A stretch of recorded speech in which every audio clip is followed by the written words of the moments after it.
Hello everybody. Today we're going to look at a rook-pawn endgame.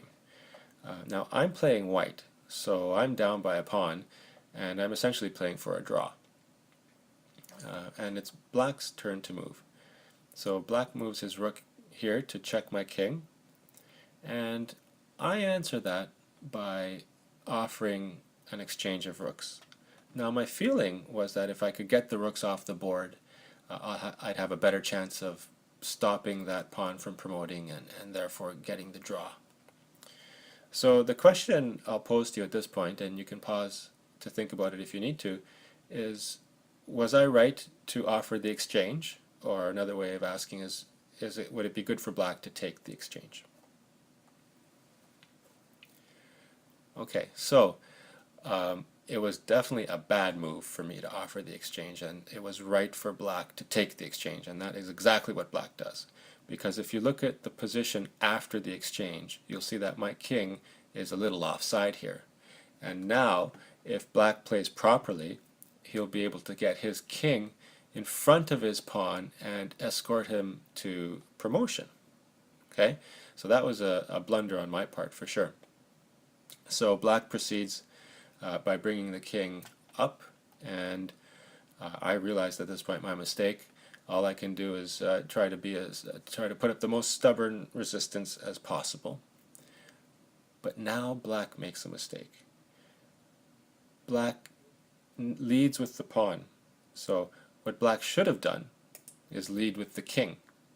Okay, and now from this point, black would have no problem getting that pawn through. If you look at, for example, I would have to move away because black has the opposition. The opposition is a situation where the kings are kind of face to face on the same rank or file or even on the same diagonal, and if it's, for example, my turn to move, my king has to give way, so we say that the black king has the opposition in this situation. So he does have the opposition, and it's generally good to have the opposition in endgames because you use it to win a lot of games that way. In any case, I have to move my king over, and from this position, all black has to do is move his king up. I try to stay in front of that pawn, and he brings his king to the 6th rank, and there's really nothing I can do at this position with the king leading the pawn, the king on the 6th rank. No matter whose move it is, black will have no problem promoting the pawn, because if we follow that through, black can just step to the side. If I, for example, go here, now he starts to push the pawn. I go back, pushes it again, and I have no choice but to move out, and then using the king to safely promote the pawn. But luckily for me, that's not what happened in this game. Going back to here, he did not bring his king in front of his pawn. He led with the pawn, and that was a mistake. Because now, as long as I play carefully, I can prevent that pawn from promoting. I now take the opposition. I prevent the king, the black king, from getting in front of his own pawn. So really all he can do is try to push the pawn.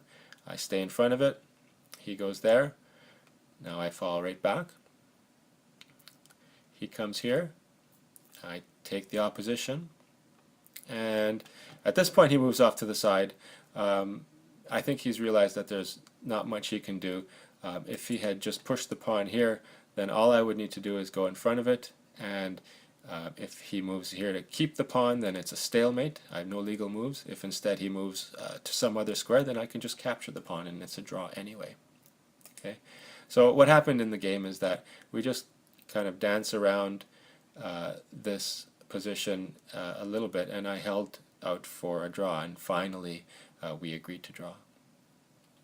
So that's an example of the importance of having the opposition, and also the proper way to promote a pawn, which is to have your king leading in front of the pawn until you get to the 6th rank, and then using the king to help get that pawn promoted safely. So I hope to see you again next time. Thank you and goodbye.